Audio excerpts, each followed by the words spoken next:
monsieur, bonsoir. Merci de votre attention. Les titres de l'actualité pour ce dimanche 18 novembre 2012. L'histoire d'abord avec les 50 ans de l'adhésion de l'Algérie à l'ONU. C'était le 8 octobre 1962. Notre pays devenait le 109e membre de l'Organisation des Nations Unies. Célébration ce matin au ministère des Affaires étrangères, cérémonie et l'occasion de rappeler un demi-siècle de diplomatie algérienne. Razzia à feu et à sang. L'histoire, 8 octobre 1962, l'Algérie devient le 109e membre de l'ONU, je vous le disais en titre. Une cérémonie a été organisée ce matin aux Affaires étrangères. À cette occasion, un demi-siècle de diplomatie algérienne racontée pour la circonstance. Nabil Kitouni était présent à cette commémoration.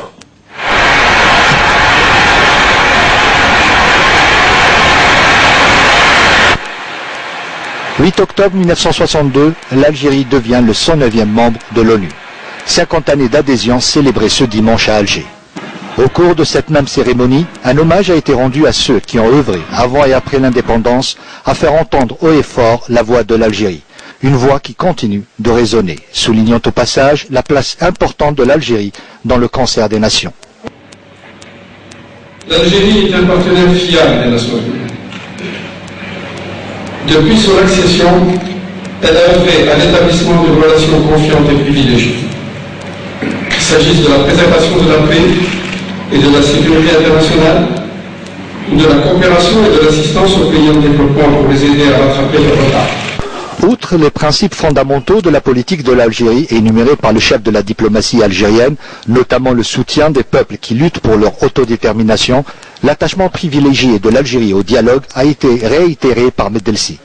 Il n'est jamais trop tard pour saisir toutes les opportunités qu'offrent les moyens pacifiques pour restaurer l'unité, la stabilité et l'intégrité territoriale du Mali, ce pays voisin, ce pays frère, avec lequel nous partageons des liens sécuritaires. Après l'allocution du ministre des Affaires étrangères, le coordonnateur résident du système des Nations Unies a mis en exergue la coopération bilatérale entre l'Algérie et le système des Nations Unies.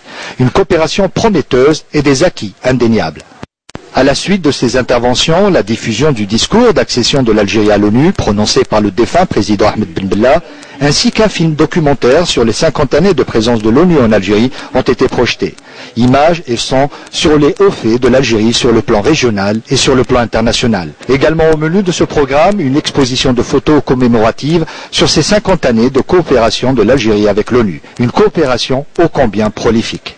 À l'occasion des 50 ans de l'adhésion de l'Algérie aux Nations Unies, les représentants des différentes agences de l'ONU à Alger ont animé un point de presse cet après-midi à Djenan El-Miter. Une conférence en direction des médias, un appel est lancé d'ailleurs aux journalistes pour traduire la réalité de la coopération sur le terrain. Explication avec Nakhal Orbi.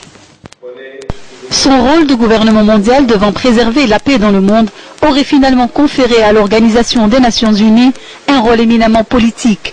Les représentants des différentes agences présentes en Algérie ont tenu aujourd'hui lors de la conférence de presse à rappeler les différents rôles de l'organisation onusienne, mais aussi à revenir sur les objectifs du millénaire tracés par cet organisme international. Nous sommes passés d'un concept d'assistance à un concept de coopération. L'Algérie est un pays à revenu intermédiaire. L'Algérie a des réserves, l'Algérie a des moyens, surtout pour un pays qui est en Afrique. Donc, notre démarche a été de revoir notre coopération avec le gouvernement, et de voir là où nous serons plus utiles. Avec plus de 40 agences, dont 26 résidentes en contact direct avec le gouvernement algérien, l'ONU œuvre en Algérie dans différents secteurs et travaille sur tous les fronts. En tant que soutien au développement, les médias sont sollicités pour informer, diffuser et traduire la réalité de la coopération. Les médias, on ne cessera de les dire, vous avez un rôle à jouer dans le développement. Et nous exhortons et nous sommes disposés à être avec vous, avec le gouvernement, à ce que vous jouiez ce rôle de communication, d'information, de diffusion. Je le dis et je le répète tout le temps, beaucoup de choses sont faites en Algérie et pas les moindres, mais qui ne sont pas très connues.